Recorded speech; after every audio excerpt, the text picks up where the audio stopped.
Walk around Atlanta in a purple Montclair. Money long blonde hair.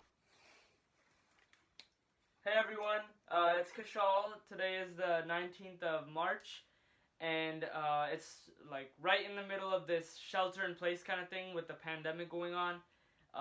So it's a really crazy time for the world. We don't really know what's happening, but the fact that we're at home now means that we can learn as much as we want, however long we want, to whatever level we want.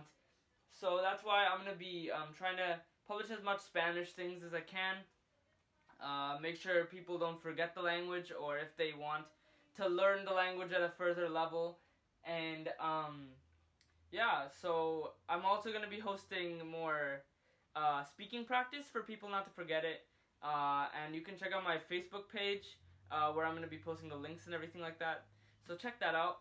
But for today's video, I'm going to be talking about expressions with sea and subjunctive with the conjunctions, such as like a fin de que, a menos que, those kinds of things. And we'll be also talking about subjunctive with the unknown. So saying deseo que or hay que, tiene, something that, like, that you don't know when to use indicative and when to use subjunctive. So let's get to it. Alright, so here are the 6 phrases you need to know. A la hora que sea, cuando sea, donde sea, quien sea, lo que sea, y como sea. So these probably look pretty similar to you. Like cuando is when, if you have an accent on it. Donde is where. Quien, lo que, I'll explain why there's a lo. Como. So these are more, these are referring to the different types of questions that you can ask. Like who, this is what, wherever, where, how.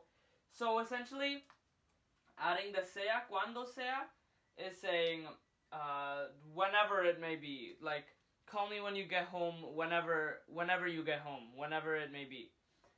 Or donde sea, where we always have fun wherever we are. And that's in the book too, in the Avancemos.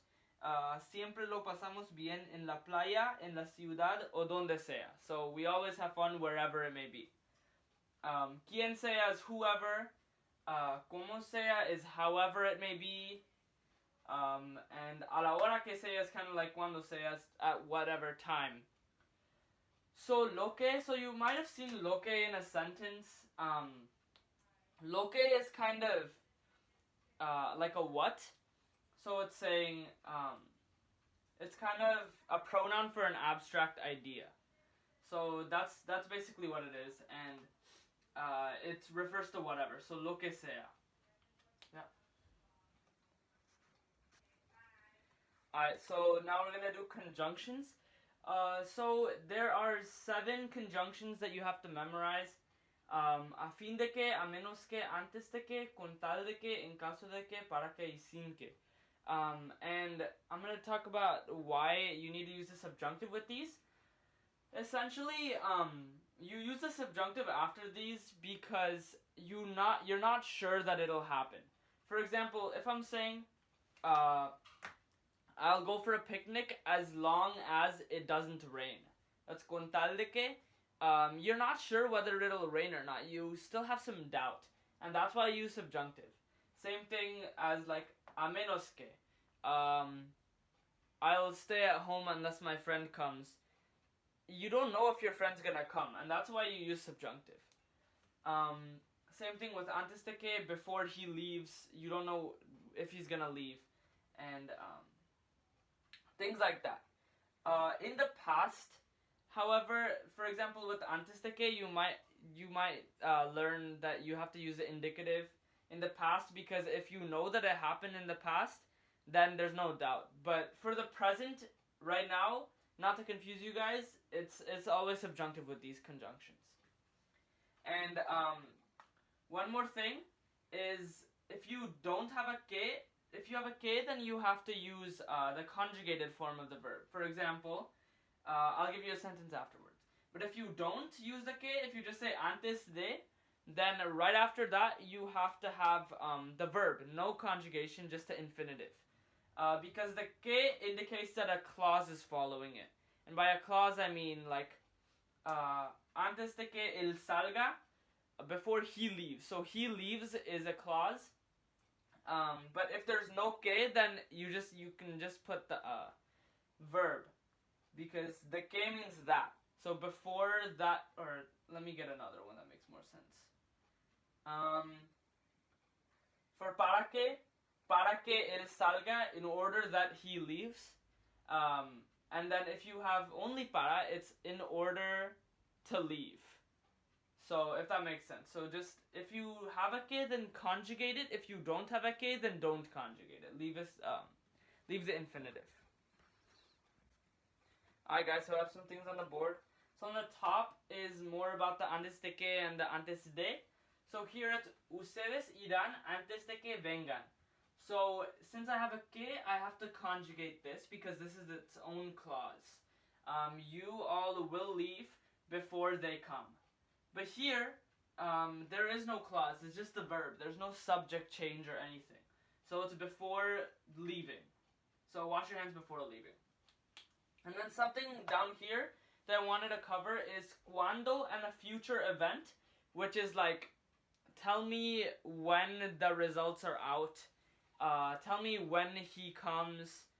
Anything with a cuando and then something that you don't know will happen in the future.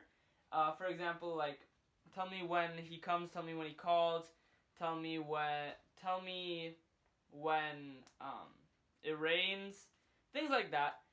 Use the subjunctive because it's the same kind of concept. You're not sure if it will actually happen. There's the doubt aspect of it, and this comes up a lot. I'm not sure whether it's in the Avancemos book, but it's really important to know this.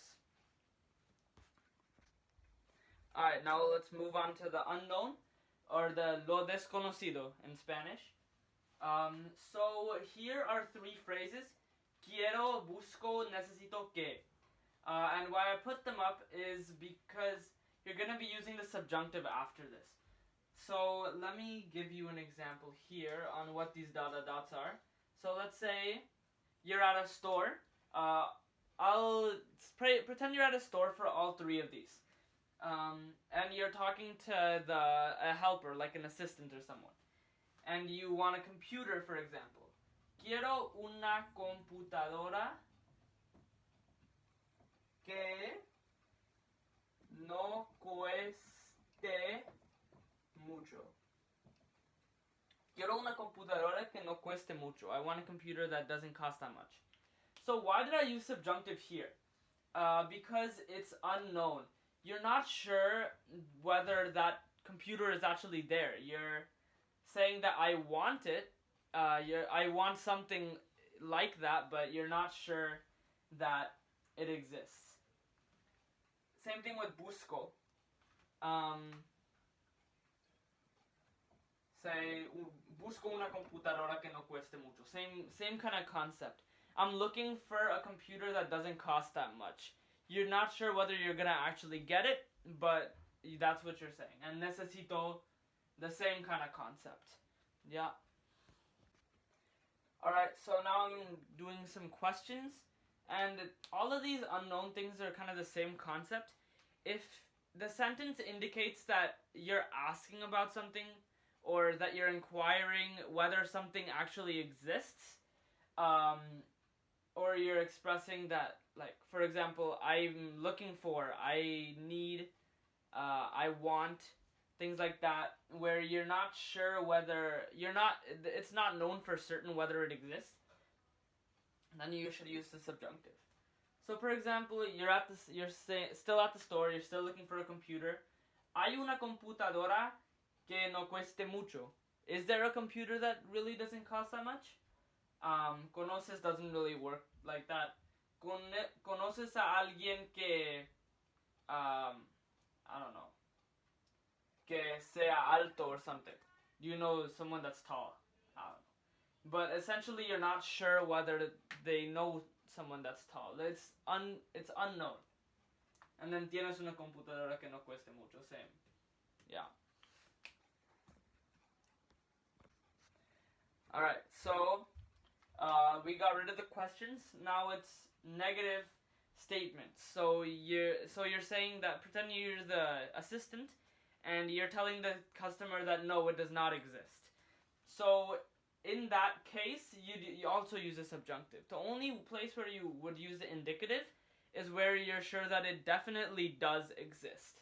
And I'll cover that in the next kind of like cut. So, no hay una computadora que no cueste mucho. That's a bad store, first off. But essentially, it's subjunctive because you're trying to say that something may not exist or definitely does not exist. If it doesn't exist, then it's unknown. Like, it's unknown and you should use subjunctive. Same thing with no conozco, no tengo. This is horrible handwriting. No tengo una computadora que no cueste bien. No conozca a nadie que no que sea alto. That kind of thing. Alright, I just erased the nose. But in this case, it's actually known. If you read the sentences, hay una computadora que no cueste mucho. You're definitely sure that there exists a computer. You're not asking a question about whether it exists, or you're not looking for it anymore. The store helper is saying that it does exist. I do know, and then I do have. So it's like, if there's zero doubt, if it definitely does exist, then you use the indicative. So sorry, when I said hay una computadora que no cuesta mucho, because here it's indicative. So hay una computadora que no cuesta mucho. And this is in contrast with the no hay una computadora, because in the no hay, then it's kind of negative, in that it definitely does not exist or it may not exist, but here it definitely does exist. So remember to use indicative here. So yeah, it's not that difficult. Just remember to think about whether there's doubt and whether there's not. So essentially it comes down to whether you can understand the sentences. That's with the unknown, desconocido.